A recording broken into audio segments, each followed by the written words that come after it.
All right, welcome back to our monthly live stream. This month, we're honored to have Josh Zeichik with us. Josh is the Director of Church Engagement at Focus on the Family. So if you're familiar with the Focused Pastor and the resources that they're putting out on a regular basis through some of the email, and if you're not, make sure you subscribe.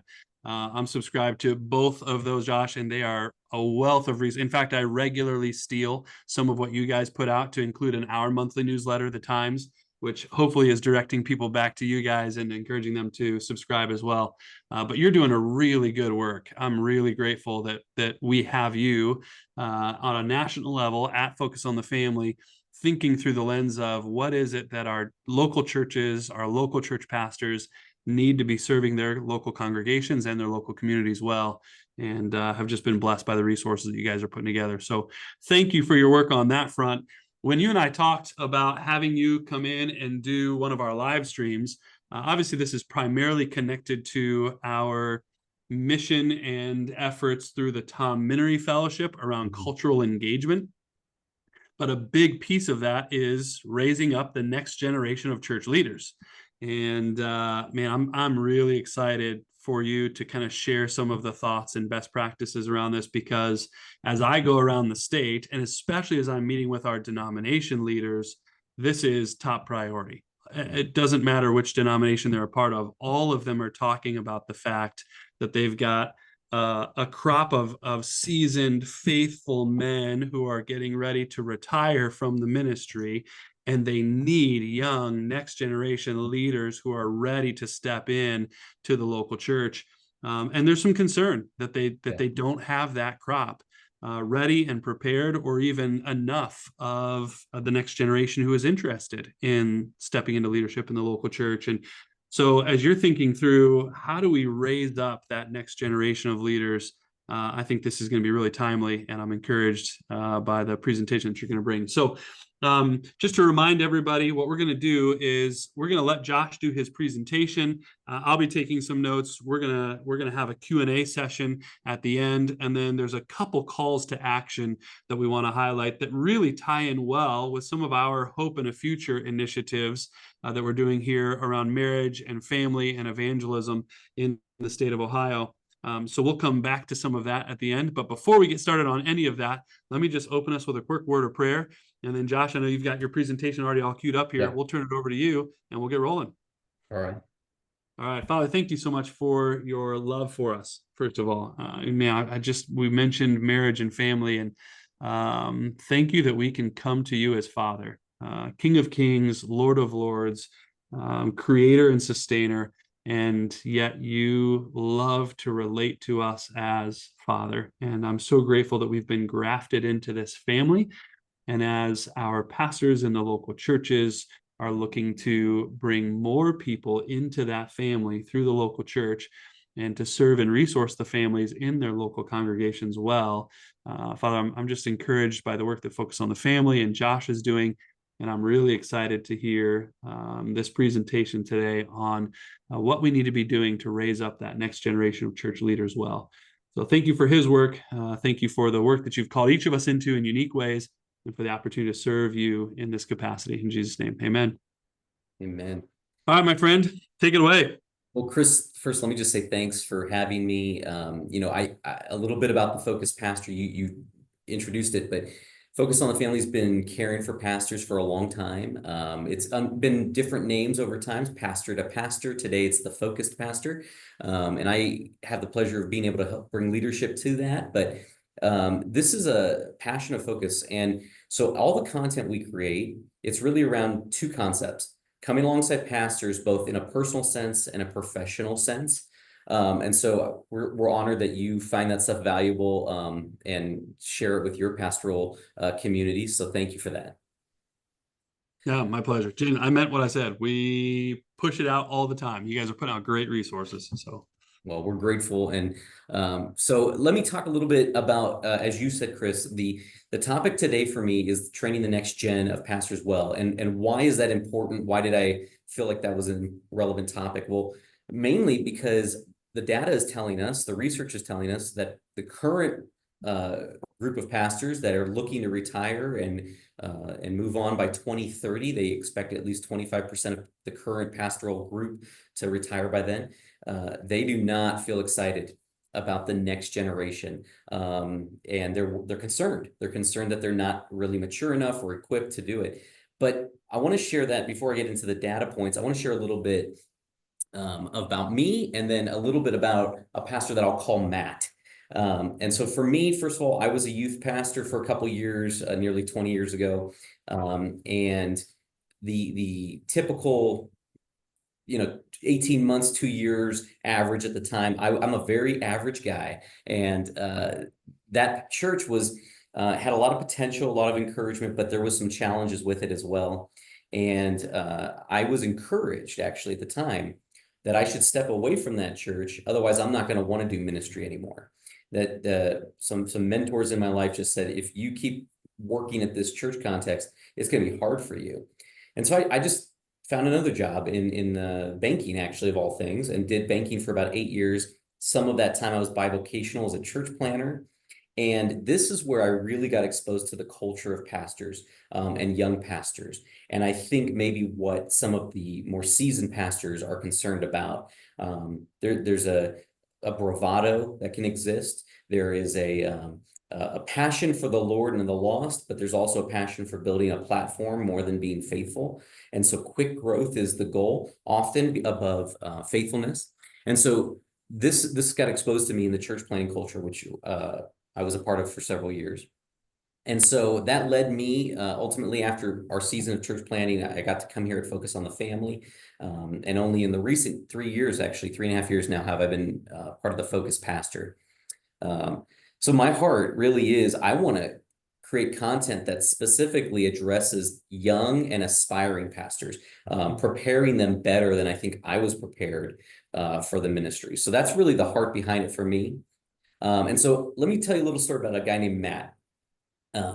Matt, it's not his real name, but he was a church planner, and he was working hard to see the church grow. I'd say he spent about a decade or just shy of a decade, small groups, preaching week after week, developing a residency program, trying to see young leaders. He had all the right desires.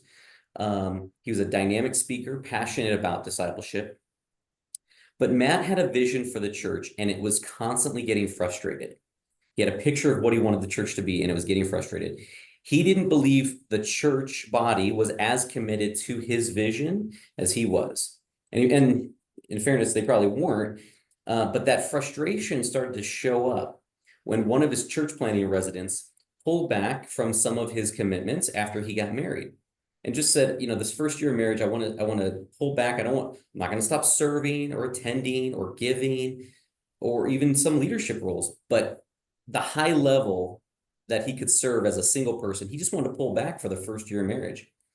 And that really frustrated Matt. He didn't, again, lack of commitment. Where's the commitment? He had kind of a black and white view of that.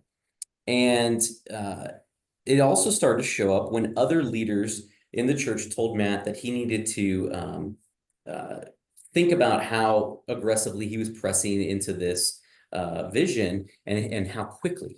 Like, good vision, but maybe your time expectation is too short, that you're not giving people time to get on board.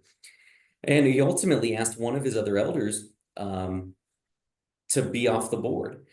Did that independently, didn't do that in plurality, didn't do that in open-handed discussion. He just was frustrated with that leader. And so he asked him to pull back.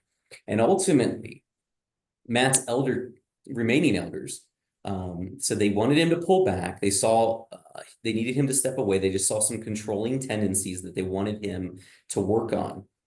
And ultimately, Matt was asked to resign because he wasn't really willing to admit that he was operating in that domineering way as a lone dictator and not really in plurality. And so why do I share that? Well, that's just one anecdote, a real story, but names change, because that's what's happening right now, largely, is young guys with great skills, great ambition, are not coming in with great character. And why did that all go wrong? Matt didn't believe in plurality, even though he taught it, practically speaking. He was committed to discipleship, but he struggled to see his own need to be discipled. And he had his own authority problems. He valued being the authority, but not being under it. And I think when I kind of look back retrospectively at his situation, he definitely agreed to the right theology on paper, but he wasn't being developed as a leader himself. And he had no one around him helping him grow. And so that's really why today I want to talk about how do we help the ongoing generation of young leaders, and invest in them in a way that helps them thrive and in ministry in a way that keeps them in ministry for decades. In 2023, just by way of some statistics, Barna identified 78% of pastors are worried, current pastors are worried about the next generation's readiness to be a pastor. So this is more than an anecdote. This is a national problem. The data is pointing to it. 78% is a massive amount of pastors. And those same pastors agreed leadership development is important, but most actually hadn't made a high priority of developing the next gen. So while you guys are busy, I certainly was as a church planner, but while the need is obvious, the investment isn't there. And so we just have to be intentional, just like everything. We just have to say, how do we bring young and aspiring leaders into what we're already doing? Let's not double up or create new initiatives. Let's bring them into the fold of what we're doing, and start to solution for the problem. Other data points here. I think we need to ask the question, what will happen if we don't develop leaders? Clergy trust, according to Gallup research, is on the decline. It was 67% of congregants trusted the clergy. Like we were a high trust resource for the church in the 80s. Now we're down to 32% as of 2023. That is over 30% decline in clergy trust. There are multiple peoples and professions above us, and that's a concern. Some of that could be certainly due to high profile falls and things like that. We want to be aware of that, and that doesn't indict everybody, but it does put a sense of distrust in the church culture. I think the name of Christ, if we don't develop good leaders, will be ultimately marred, and that leaves us not fulfilling the Great Commission the way we hope. I think people will then turn to other false saviors, practically, place other forms of community, other forms of leadership, other forms of ultimately false saviors. And so the example we set in the leaders we raise up is so vital for the next generation. So ultimately, I think we need to train future leaders about the difference between bad pastors and faithful pastors and encourage them to pursue faithfulness. So in that sense, this is where I'm going to spend the rest of my time. It's really, I'm going to tell you, I spent my doctoral work really looking at what does the New Testament say about good pastors and bad pastors, simply put. I had other terms for it, more technical terms, but the difference simply being bad pastors and faithful pastors. I found 4 warning signs in the scriptures that I want to talk about. I want to talk about 3 major characteristics. There's many sub-characteristics, but 3 major ones, and then 3 characteristics of faithful pastors that are conversely to that, and then what it looks like, some practical tips for you to invest in the next gen leaders. So that's where I'm going to go. And Chris, feel free, jump in with questions along the way too, or you can save them for the end, but that's where we'll start. I'll let you roll. I'm taking a lot of notes, and I've already got a couple of questions in mind, but I'm going to let you roll, and then I'll bring those in for some Q&A at the end. Well, Thanks, Josh. Well, let me start with a definition of a bad pastor. I get this question all the time, like everybody's a sinner, pastors are sinners. I don't want to villainize every pastor, but let me just give you like a real quick flyby. Bad pastors can include really orthodox, faithful teachers who are not morally faithful to their own teaching. It can also include those who are proclaiming false doctrines that lead people astray. Paul, Jesus, others warned about the wolves that would come and lead people astray. But I think this is pretty much a spectrum. You can have faithful doctrine and hypocritical life, or you can have just false doctrine, and that leads people astray. So that's just a really simple spectrum that I want to give you guys. I've often used the term sinful pastoral leadership as a kind of ongoing problem. But today we'll just call it bad pastors, unfaithful pastors. And this is really the definition that I use. Bad pastors refer to men who've been entrusted with shepherding a local church body, but who've deviated from what they've been called by God to do or be, and have misused their authority for personal gain. This is not a pastor who had a bad day. This is not a pastor who's even maybe been in a season of discouragement, or maybe a bit rough with his staff. This is an ongoing misuse of the role. And the problem is, a pastor can start in a good spot and evolve into this when they get their goals and their motivations wrong. And so that's where I want to spend some of our time talking about. So let's talk about those 4 warnings that I mentioned the New Testament offers. And here they are. The New Testament forewarns us about bad pastors. It tells us the source of from where they will come, the effect that they'll have, and then it gives us some preventative encouragement to avoid future bad pastors. So we want to teach this kind of material to aspiring leaders so that they can be aware of their own heart and if it starts to go astray. So 4 warnings. First off, Jesus warned of false teachers, false prophets. This is in Matthew 7. Matthew 7 as a whole, I zero in on a few of those verses that we'll get to, but that whole chapter is devoted to that. Paul, I mentioned in Acts 20, warns about fierce wolves. And then the entire book of Jude is really devoted to how to respond to bad pastors. So that whole letter, which is 1 chapter, I encourage you to read it because it really speaks to the real effects, but it also forewarns of this problem. And here's Jesus's words. Beware of false prophets who come to you in sheep's clothing, but inwardly are ravenous wolves. You will recognize them by their fruits. As are grapes gathered from thorn bushes or figs from thistles, so every healthy tree bears good fruit, but the diseased tree bears bad fruit. A healthy tree cannot bear bad fruit, nor a diseased tree bear good fruit. Every tree that does not bear good fruit is cut down and thrown into the fire. You will recognize them by their fruits. This is talking exclusively about the religious leaders of the day. And so this is in application to us about the pastoral leaders of the church today. So we need to be fully aware of the fruit that we're producing. So, but he's forewarning us, this is going to come. This is going to happen. Paul does the same thing in Acts 20. I won't read this, but zero in there on verse 29. I know that after my departure, fierce wolves will come in among you, not sparing the flock.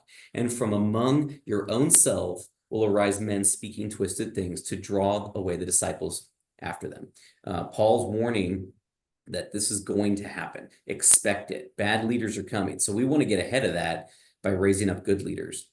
And then Jude just really quickly here says, scoffers, in the last time there will be scoffers following their own ungodly passions. It is these who cause divisions, worldly people devoid of the Spirit. You could think he's talking generically about just bad eggs in the church, bad apples in the church. In context, he's actually talking in response to the bad leaders of the church that affected negatively the church. So where are they coming from? Well, this is the scary part. From among the people in the church. They rise up from within the church, gain places of leadership, and then wreak havoc. And so it's really a subtle thing that we have to keep our thumb on. It's not we train them once and move on. It's an ongoing keeping a thumb on the pulse of people's hearts, people's theologies, people's behaviors, their motives. Jude says they crept in like it was not expected, and then all of a sudden they're wreaking havoc. And those who abandoned Paul and others, they were all from within the church. And you can look up those passages, some of them, but various passages that speak to people who were with Paul doing ministry alongside Paul, but then later abandoned him and the truth of the gospel at times. So real quick, false prophets arose among the people, and just as there will be false teachers among you from Peter. Jude 4, as I already mentioned, people have crept in unnoticed, ungodly people who pervert the grace of God. Demas, as Paul mentioned, deserted him. Hymenaeus made shipwreck, and Alexander made shipwreck of their faith. And then you have in 3 John here, Diotrephes. Paul names names. He doesn't keep it quiet and private. Mhm. He calls them out by name. I think there's 6 or 7 folks he names in the New Testament who put themselves first and refuse to welcome the brothers. And he put this guy, Diotrephes, put them out of the church. He doesn't welcome fellowship with other believers. And these were high, um, high leaders, like leaders with high authority in the local body. All right, so what's the impact of bad pastors of ultimately? Well, Matthew 7, they're described as a ravenous, meaning they are wreaking havoc. Matthew 7 we looked at, they bear bad fruit. That's very generic. We can get into a long list, but it can be all sorts of things: financial improprieties, sexual sin, bullying, physical violence is even referenced in the New Testament. They can lead people astray theologically, and ultimately they can pervert the grace of God into even sexual sin or sensuality. I'm not going to read all of these passages, but again, I just redirect you to Jude. Jude as a whole is constantly talking about this topic. And I would, if as a preemptively a tip here for you that would tend to get to those at the end, but one of the core tips is I would work through the book of Jude with any young aspiring leader. It has a lot of cautionary tales in it. Okay, we talked about the effect, destructive heresies. Greed is referenced numerous times in the New Testament. All right, on to the final warning here, the preventative warnings. Just 2 here that I want to point out. James 3 classically says, don't become a teacher by taking a role you're unqualified for. That's how I sum that up. But there's plenty of people who want to teach, but they can't control their mouth. And that is actually a preventative warning to not let unqualified people into the role of the pastorate. So there might be aspiring young talented leaders in the church who maybe just aren't ready to really be leaders. And we need to be the ones guarding the pulpit, guarding the church body, guarding small groups. Don't give everyone the mic, essentially. And then the second preventative warning in 2 Timothy, Paul says, don't become a pastor or a leader I'm sorry, a bad pastor by seeking to please your hearers. The warning here is to existing pastors, so not aspiring, but existing pastors in Timothy, who he can fall off course if he starts to let the crowd's desire to have their ears tickled start to affect his doctrine. So he can start off in a good place and end up in a bad place. Be a good pastor who becomes a bad pastor just by wanting to please the crowd. That is a preventative warning that Paul gives to Timothy. So recapping those 4 warnings: source warnings, effect warnings, and preventative warnings. There's a lot of warning in Scripture, in the New Testament particularly, that we just got to raise up good leaders and be aware of bad ones. All right, I'm going to give you 3 quick characteristics of bad pastors, and then we'll move on to the characteristics of good pastors. But it's not shocking, but essentially you can categorize the characteristics into 3 things: sinful motivations, which are hard to see; false teaching, which is very easy to discern, generally speaking; and sinful behavior. Those are the big categories that the scriptures talk about a bad pastor. And so what are some of those sinful motives? Well, they're laid out: seeking man's praise, seeking material gratification, and jealousy. Those are the ones I identified when I was doing research in the New Testament. Here's some passages for you. In regards to seeking man's praise, some in Matthew 6 practice their righteousness to be seen, and they even pray to be seen. Like, I think it's hard to really truly discern people's motives at times. You can, something can smell wrong. You can see smoke, can't always know. But Jesus was able to say, they do this good thing for this sinful, selfish reason. I think there's something that we have to discern there, something that we have to cultivate in ourselves to ask questions about an individual and why they want to always be on stage or be seeking attention. That'll show up in conversation in other places. I think there was enough data points for Jesus that this wasn't just a leap, or that he just had to be deity to be able to discern that. I think he was saying it to the crowds, and I think they could perceive it too. Also in Luke 18, you have the religious leaders, they want to exalt themselves. There was enough data points that Jesus could make that claim. And then he calls them out in Luke 11 as well. They cleanse the outside of the cup, and it's all for appearance's sake. Material gratification, there's tons of passages about this, but greed comes up, greed that exploits. They become lovers of money. You don't think pastors want to get into the church because it's so lucrative, but in some cases it can be, especially if you're constantly feeding that desire. They love the best seat in the house, and some even use the role to exploit people for sexual sin. Jude talks about it, and also 2 Peter 2. Other material gratifications, just they serve their own appetites. Literally, they first in line at the buffet, I guess, or at the potluck, or to gain an advantage. So it's warned about. And then jealousy, I think this is actually, I saw this a ton in the church planting culture. This is one that I think every young aspiring pastor, young pastor needs to have, honestly, just put on the table, and they need to have their hearts checked regularly. They need to own this. But sometimes we're just jealous of the church down the street or the guy in the next rotation in the pulpit. And Paul calls it out in Philippians, says some preach the gospel, like the actual true gospel, orthodox truth, but they do it out of envy and rivalry.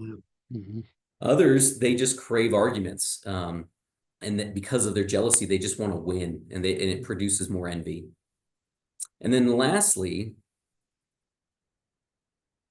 I want to contrast, before we go into the other characteristics, I want to contrast against the godly motives. There's 4 godly motives that I found in the New Testament, and I'm going to fly by these. But the desire to lead the church, and they're not doing it out of compulsion. They love the church. A godly pastor desires the lost to be saved and invests in that. They love good, just generically speaking. Titus talks about this, but this idea of just loving good, they want to see good things happen. That can take on a lot of forms, but it was generically spoken of. And then they have a commitment to Scripture. Those 4 godly motives contrast against those ungodly motives, those 3 ungodly motives. We move on here to false teaching. Again, going back to characteristics of this should say the unfaithful pastors, or the bad pastors. Actually, I mistyped there, but they speak twisted things. They lead people astray. They are promoting selfish ambition and forms of false teaching. That I don't want to go here even try to exhaustively say what are all the forms of false teaching. There's so many.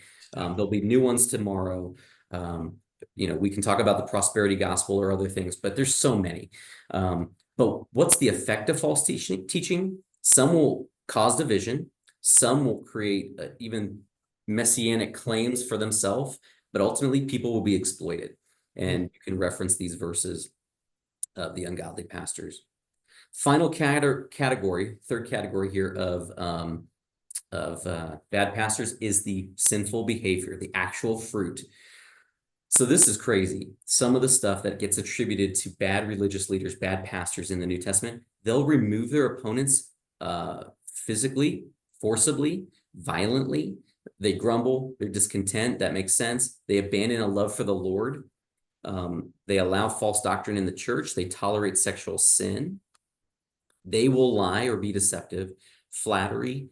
They'll disguise themselves in Jude as a Christ follower, but in reality, they're not. Arrogance, bragging, they're insubordinate. Angry, sexual sin, overindulging in food and drink, laziness, self-mutilation, if you can believe that, is mentioned as one of the characteristics or possible sinful behaviors. Financial greed we talked about, and then abandoning ultimately the gospel work. So why am I giving you these long lists? Well, I think there's a sense where we could say a bad pastor has sinful motives or could have false teaching or sinful behavior, but it's like, do they have to have all of that to be a bad pastor? No, actually, I think the concern is any of these could be the indicator, right? You have sinful motives, and it's hard for you as the mentor pastor or the guy raising up the leaders to discern that. But I think at some point, those sinful motives will produce either bad teaching or will ultimately produce bad fruit, is what Jesus said. And so we just have to be on the lookout. On the flip side, a good godly pastor, they need to have all three of these things. They need to have godly motives, the biblical faithful teaching, which we all the seminaries invest in that aspect, but they can't really discern all the motives or the life, the holy life. And so that's on us, the local church leaders, to raise up godly leaders by identifying, are they faithful in all these aspects? So with that kind of said, let me just land with some tips for training the next gen. And this is my last slide. Identify what you want them to learn and make a plan. Just be intentional. And if that means just bringing them alongside elder meetings occasionally, or hospital visits or things like that, but figure out, jot it down. Start this year with just identifying, here are the 3 guys I want to invest in. Here's the 5 people I want to invest in. And I just want to invest in them in these particular categories. Don't make a big deal of it. It doesn't have to be a full curriculum. Just start somewhere with intentionality. And as I said, bring them along counseling sessions, hospital visits. Let them see how you pastor so they know how to be a good pastor. Explain your decision-making. Don't leave them just observing. It's true, a lot of things are caught, but I think a lot of things do need to be taught. So connect the dots on why you do what you do. Why do you have a plurality of eldership? Don't just assume that's a cultural norm and everybody should do it. Explain why you might do it that way. Share your mistakes. Help them see how you've learned from your own mistakes. That ultimately goes to the next point, where you teach them the HAT principle, which I learned this from Bob Lepine. If you know him, I highly respect Bob, but he talks about humble, accountable, teachable. So many of the anecdotes that I have that I could share with you, like about our pastor Matt that I mentioned on the beginning, the humility and the accountability and the teachability was gone. The skill sets were off the chart, but those character qualities prevented him from being invested in. And so you got to drive those character qualities of humility, accountability, and teachability into your young generation. And then have them design a personal growth project. Have them self-evaluate where they can grow. And that, I think, for me, has been a really good way to help people develop, because they're coming in with the expectation, yeah, I have things I have to work on. It's just a great way to get them to self-reflect. So with that, Chris, that's what I have for your pastors today. Well, that's good. Oh man, thank you, Josh. We've got probably 15, 20 minutes that I'd just love to have a conversation and go back through some of the things that you shared and just poke at a couple things and get your insight on a few things as well. So one of the things that jumped out at me, and I'm working backwards here a little bit, so I'm not going directly in order, but I just wanted to start here. Under false teaching, you mentioned one of the clearest indicators is that it's going to cause divisions. Yeah. And part of what we sometimes struggle with, and I think what good, solid pastors in local church struggle with, is they're looking around and they're saying, man, I feel like there's 2 ends of this spectrum. There are churches and pastors that have walked away from orthodoxy in the name of unity and love and maintaining a Christian witness to the lost, but they're no longer teaching truth. And then on the other end of this spectrum, you've got pastors that are so committed to the truth, which is admirable, but they don't teach it in a way that reaches the lost, right? In fact, sometimes I will draw, my background, forgive me, is an AP economics teacher. And so I'll draw my XY graph and I'll say, we've got to be all grace, but also all truth. And it's only if we are all of both that we're up in that top right quadrant and we are committed Christ followers and we're Christ centric. But if we're all truth, we're going to be crushers. And if we're all grace and no truth, we're going to be coddlers and cowards. We can't be either of those. But I see pastors struggling with this pendulum that they see out there of we've got bad examples on both ends. And sometimes this false teaching caused divisions. They really are hesitant to be that crusher, right? I don't want to. And as society and culture has gotten more contentious and vitriolic, there's this increasing hesitancy sometimes to deal with anything that has the potential even to cause divisions. So just talk to me a little bit about how a good, faithful pastor can raise up the next generation to be bold for the truth, but do it in such a gracious and loving way that and the gospel is in its nature contentious, right? Jesus is the way, the truth, the life. There is no like it is naturally going to draw some hard lines. But how do you raise up the next generation to do that in a way when there is a lot of fear and potential consequence to cause divisions in the local church? I can start answering that by telling you how not to do it. My first year of youth ministry, fresh out of Bible college, all the ambition in the world, all the commitment to truth in the world, but the grace side of your access, I was lacking. And so I made it very clear, I'm here to disciple your kids, not entertain your kids. And what was interesting is that a subset of the families, of the parents, loved that because they appreciated somebody valuing that over just entertaining and our kids eventually leaving the faith. The majority at this particular church, because of the way in which I communicated that, were just thinking their kids are going to leave the faith because they're going to hate youth group, so they're just going to leave earlier than they would later. And the ultimate problem there for me was, somebody told me, one of my mentors said to me, if your second year in youth ministry had been your first year, you would have had many more years, because I had just learned how to dial back some of the rhetoric and not assume the worst in people's motives and just talk about the beauty of the truth without it being a me versus them kind of mentality. And so that's the way not to do it. I'm probably a better example of what not to do than what to do in that context, because I do lean towards truth over grace. My concern today, though, is that we don't hold intention that we need to do both. And we have to self-identify. We all lean away. I think it was one of the most freeing things for me and helpful things for me when somebody said, you lean towards truth and not towards grace. You just don't know it, but you're perceived this way. And for me, that was actually really insightful because I don't want to be perceived that way.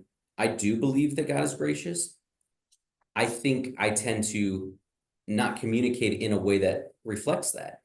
And if I don't correct that, then people are going to miss the gospel. And that motivates me. I don't want people to miss the gospel because of me.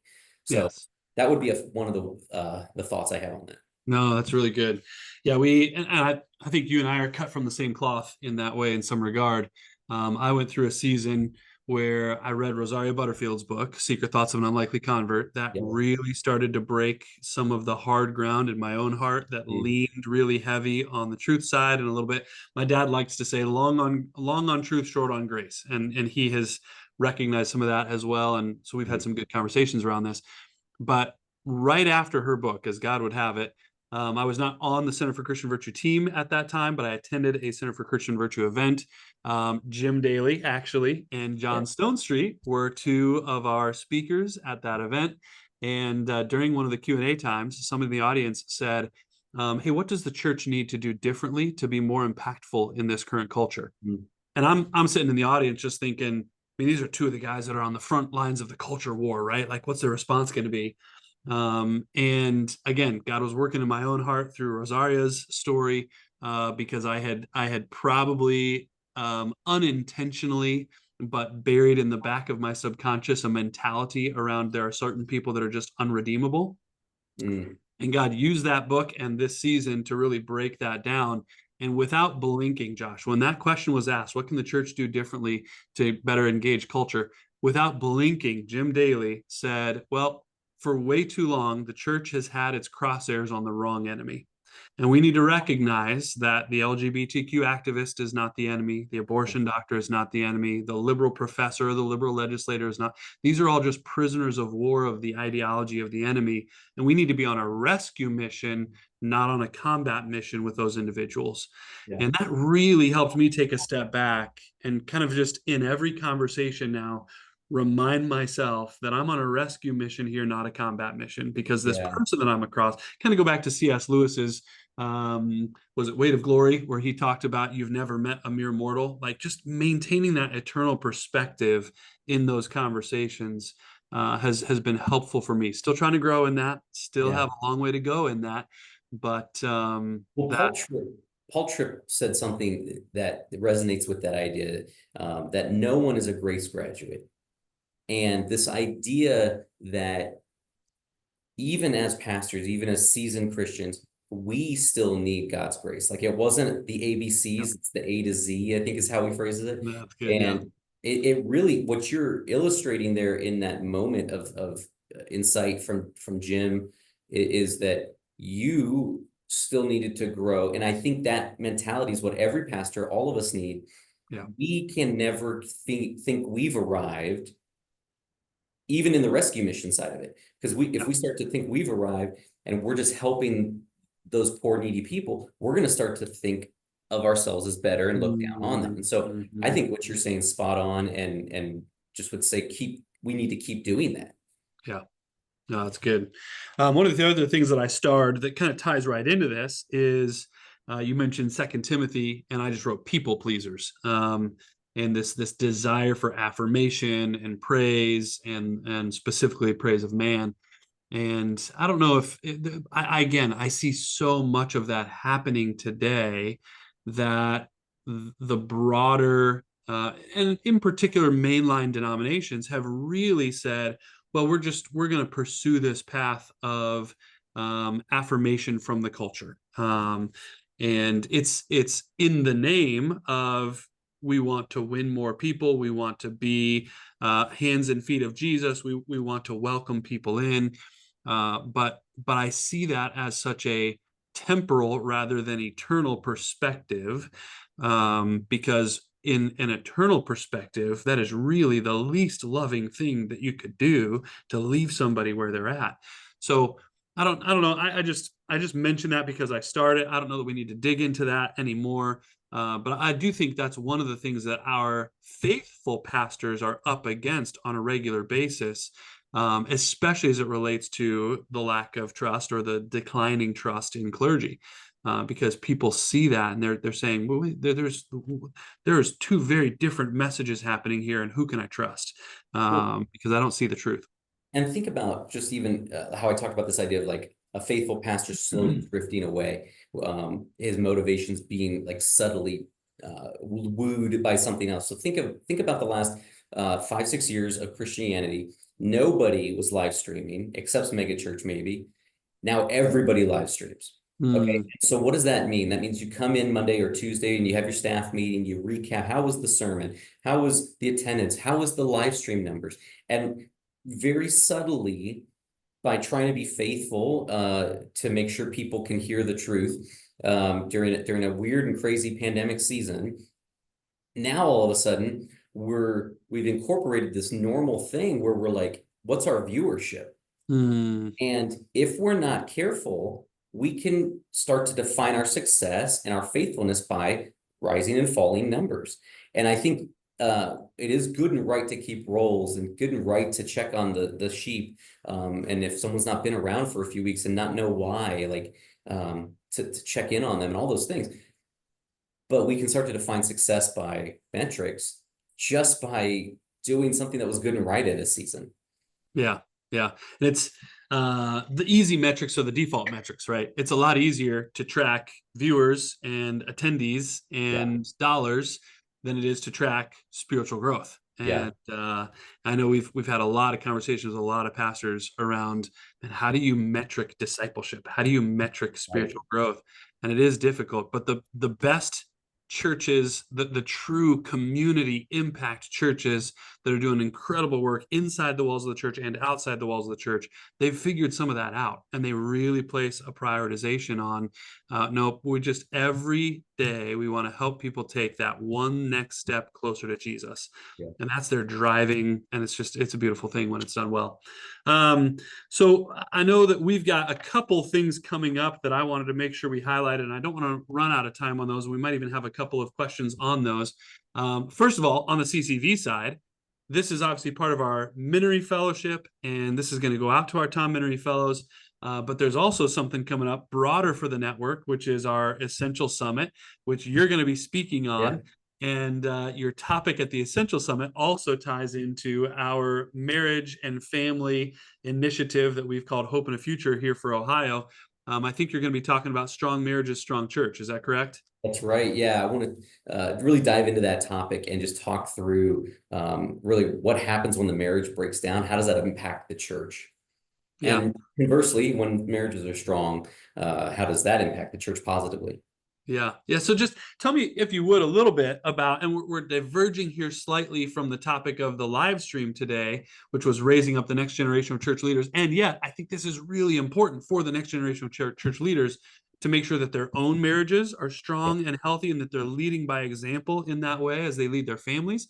But also to understand how important marriage and family is to the local church as they're stepping into leadership roles. So, just talk a little bit about some of the things that you all have been working on and developing to come alongside the local church pastors in this area of marriage and family. Yeah, the data, and I think it's Communio who actually put some of this data out, but it matches some of our experience here at Focus as well. Most churches, I think it's around 90% of churches, don't invest in marriage. Barna has done stats that say ministry itself has a negative impact on the pastor's family. That's self-reported from pastors. So you've got two problems here. You've got churches that don't invest in marriages, and then you've got pastors with hurting marriages because of the role. So there's really a couple ways we've been trying to solve kind of for two of these problems. One is we're trying to equip the local church by giving pastors resources or creating resources that help them invest in marriages. So we have all these types of resources at thefocuspastor.org. But Strong Marriages, Strong Church is actually born not just as a discussion topic for me, but it's actually one of our Pastor U video curriculums that we've created. It's free. Just go create a free account at thefocuspastor.org. And that video series, it's 8 parts. My intent is that pastors will use that with their staff. And the first 6 episodes are really about the importance of investing in marriage ministry in your local church. The last 2 episodes are panel discussions about the importance of investing in your own marriage. So that video curriculum, it's very consumable, 8, 10-minute videos, but they're meant for you to discuss with your staff. So that's one thing. But then practically, Focus on the Family has 4 marriage retreat centers around the country that offer weekend getaways. These are just marriage enrichment type weekends. Everything's included, the food, the housing, the curriculum. But we've started giving those away to pastors, pastoral couples. And so if you're in full-time ministry, bivocational ministry, we're here, we're saying we want to invest in your marriage, and you just got to get there. So I believe, let's see, Michigan, Missouri, Texas, I always have to do a map in my mind. And then, also, we're opening one in October in Arizona. So wherever you're at, there in Ohio, I'm thinking maybe Michigan is probably the closest. If you're on vacation visiting family, you got, some in-laws that can watch them or something in Missouri or Arizona, great. But the point is, those weekends, those are free right now for you. And you can, again, visit thefocuspastor.org and you'll be able to fill out a form and sign up for those for free.